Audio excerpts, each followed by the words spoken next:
Ayan, hali. So, nasa initan tayo ngayon. Ayan. So, ang ating succulent of the day, ayan. So, picturing Monroe, Echeveria Monroe. So, dati namatayan na ako ng mga Monroe, pero bihira lang din. Mga isa. Ayan, isa, dalawa ba? Parang isa lang. Kasi, yung iba na tira, is na-save ko pa.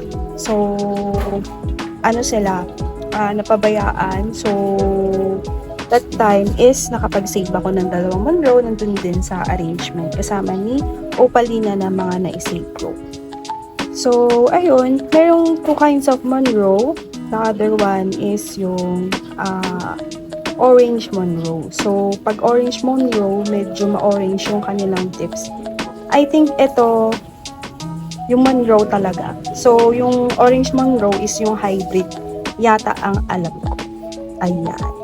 So, sa Monroe, ang soil requirement lang niya is kailangan medyo drainable. Okay na yun. Or drainable nasa inyo. So, sa akin, 70% organic and 30% inorganic. So, sa light requirement, ayan, morning sunlight para lumabas yung stress color niya. Ayan, diba? Ayan yung maliliit na Monroe. So, sa watering technique, actually, sa pagwa-water, hindi sila ganun matubig sa akin. Sapat lang. Ayan. So, once a week, kung mainit, mag-moist, ako minomoist ko lang to parang once a week lang din. Tapos minsan, pag madami ng dry, kasi depende talaga sa assessment ko ako, magtubig. So, hindi sila matubig sa akin. Siguro pag napa-well-rooted mo na talaga yan, masasabak mo na yan sa ROS. And, ayun. So, sa akin, hindi siya ganun matubig. So, the more na tinutubigan ko sila is nagkukulubot yung kanilang leaves. Ayan. So, pag ganun is less watering na. So, ito, medyo tumatakip siya kasi pinoprotektahan niya yung kanyang sarili sa pulsan kasi naka-pulsan sila dito. So, sa fertilizer, the bunny poop. Ayan. Sa propagation, ganun lang din kagaya sa ibang succulent. So, leaf propagation, cuttings, and offsets. Ayan. So, ang init, no? So, ano pa? So, problem, pest pa rin. Ayan. Aphids, mealybugs. Ayan. So,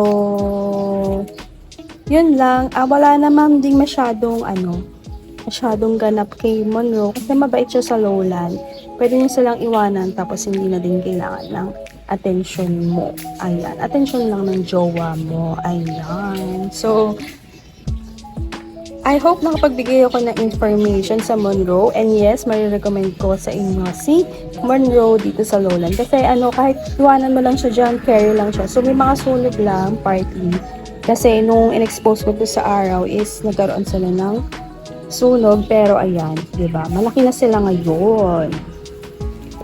So, yung mga Monroe ko, nandoon sa arrangement.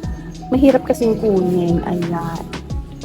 So, yung mga maliliit ko na Monroe na yun, taon na din yun kasi napabayaan nga. Pero na-save ko pa naman. So, matibay talaga sila sa lowland. Mahaba ang buhay nila. So, yan. Isa din yan sa pwede nyong alagaan para hindi kayo mamoblema. Ayan. So, wala akong problema talaga dito kay Monroe. So, yun lang. I hope nag-enjoy kayo sa ating vlog today. If you do, please do hit subscribe and huwag kalimutang i-like. Ayan. So, see you again tomorrow at 7 p.m. Ayan. So, this is the Echeveria Monroe again. Ang ganda nila, no? Ayan. So, this is your news Pantita saying, God bless po at lagi mag-ingat.